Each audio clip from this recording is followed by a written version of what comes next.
अस्सलाम वालेकुम, this is Aizal Ahmed and welcome to horror discussions. Friends, आज मैं आपके साथ फ्रांस में होने वाला एक बहुत ही ज़्यादा हॉरर इंसिडेंट डिस्कस करने वाली हूँ, इसलिए वीडियो को पूरा ज़रूर देखिएगा। स्टोरी शुरू करने से पहले फ्रेंड्स, मेरी आप लोगों से रिक्वेस्ट है कि प्लीज़ मेरे चैनल को सब्सक्राइब कर लीजिए और मेरी वीडियोज़ को ज़्यादा से ज़्यादा लाइक एंड शेयर कीजिए। और फ्रेंड्स, अगर आप लोग भी अपने साथ हुआ कोई हॉरर इंसिडेंट मेरे साथ शेयर करना चाहते हैं तो आप लोग इस ईमेल पर शेयर कर सकते हैं। तो ये वाक़या 2020 में ज़ारा और उसकी छोटी बहन अनाया के साथ पेश आया था। ज़ारा की फैमिली में उसकी छोटी बहन अनाया, उसका छोटा भाई और उसके पेरेंट्स, ये 5 लोग थे और ये लोग ट्रिप पर फ्रांस जा रहे थे। ज़ारा की फैमिली पहली बार आउट ऑफ कंट्री जा रही थी, इसलिए ये सब लोग बहुत ही ज़्यादा एक्साइटेड थे। फ्रांस पहुंचने के बाद इन लोगों ने 2 रूम्स का एक अपार्टमेंट बुक करवाया, जिनमें से एक रूम ज़ारा के पेरेंट्स, उसके छोटे भाई का और दूसरा रूम ज़ारा और उसकी बहन अनाया का था। फ्रांस पहुंचने के बाद इन लोगों ने कुछ देर अपने अपार्टमेंट में आराम किया और उसके बाद ये घूमने फिरने के लिए बाहर चले गए और सारा दिन इन लोगों ने बाहर ही गुजारा।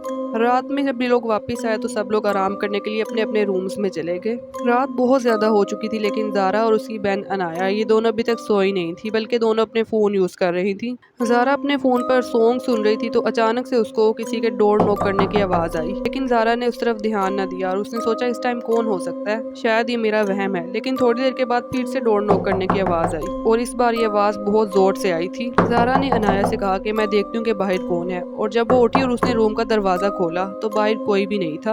अभी देखकर ज़ारा बहुत ज़्यादा डर गई और उसने अनाया को बताया कि अनाया, बाहर तो कोई भी नहीं है। अनाया ने ज़ारा की बात का यकीन नहीं कहा और ज़ारा से कहा कि ज़ारा, ये मजाक करने का टाइम बिल्कुल नहीं है और मैं बिल्कुल भी मजाक के मूड में नहीं हूँ। लेकिन ज़ारा ने अनाया को डरते डरते कहा कि अनाया, बाहर वाकई में कोई भी नहीं है। तो अनाया खुद उठकर बाहर देखने के लिए आई और जब उसने देखा कि वाकई में बाहर कोई नहीं है तो ये दोनों बहुत ज़्यादा डर गई कि किसी ने दरवाज़ा बहुत ज़ोर से नॉक किया था, लेकिन बाहर कोई भी नहीं है और इस अपार्टमेंट में इनकी फैमिली के अलावा और कोई भी नहीं था। अब ज़ारा और अनाया ये दोनों बहुत ज़्यादा डर गई और फ़ौरन भागती हुई अपने पेरेंट्स की रूम की तरफ गई और उनके रूम का दरवाज़ा ज़ोर ज़ोर से नॉक करने लगी। अब ज़ारा और अनाया अपने पेरेंट्स के रूम का दरवाज़ा इतनी ज़ोर से नॉक कर रही थी, लेकिन उसके पेरेंट्स दरवाज़ा नहीं खोल रहे थे। इस वजह से ये दोनों और ज़्यादा डर गई और ये बहुत ज़ोर ज़ोर से दरवाज़ा नॉक करने लगी, लेकिन उसके पेरेंट्स दरवाज़ा बिल्कुल भी नहीं खोल रहे थे। ज़ारा और अनाया 15 मिनट तक खड़े होकर वहाँ पर दरवाज़ा नॉक करती रही, लेकिन किसी ने दरवाज़ा नहीं खोला। अब ये दोनों डरती डरती वापस अपनी रूम की तरफ गई, अपने रूम का दरवाज़ा लॉक कर लिया और दोनों ब्लैंकेट लेकर लेट गईं। ये दोनों बहुत ज़्यादा डरी हुई थी। अचानक से इनके रूम का टीवी अपने आप ऑन हो गया और अपने आप ही चैनल इसके बदलना शुरू हो गए और टीवी का वॉल्यूम बहुत तेज होता जा रहा था। अनाया और ज़ारा बहुत ज़्यादा डर गई थी, लेकिन वो कुछ भी नहीं कर पा रही थी। अनाया के जहन में सिर्फ एक ही बात आ रही थी कि उसने कहीं पे पढ़ा हुआ था कि डीमंस आवाज़ को ब्लॉक कर देते हैं।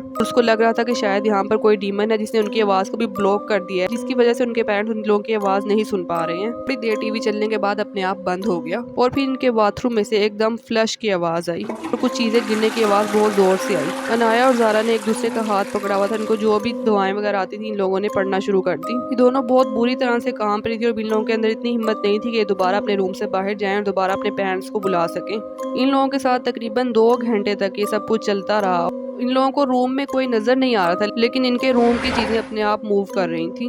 2 घंटे के बाद जब ये सब कुछ रुक गया तो फिर इन लोगों को बहुत मुश्किल से नींद आई और ये दोनों सो गई। जब सुबह इनकी अम्मी ने इनको उठाया तो इन लोगों ने उनको सारी बात बताई जो भी इनके साथ रात में हुआ था, और इन्होंने अपने पेरेंट्स से पूछा कि हम लोगों ने आपके रूम का दरवाजा इतनी जोर जोर से नॉक किया था, आप लोगों ने दरवाजा क्यों नहीं खोला। लेकिन उनकी अम्मी ने उन लोगों को कहा, तुम लोग क्या बात कर रही हो, रात में तो किसी ने भी हमारा दरवाजा नॉक नहीं किया, और जिस टाइम की तुम बात कर रही हो उस टाइम तो हम लोग जाग रहे थे और हमें तुम लोगों की कोई भी आवाज नहीं आई। ये सब कुछ उनके अनाया और ज़ारा और ज्यादा परेशान हो गई और उनके पेरेंट्स भी काफी ज्यादा शॉक थे।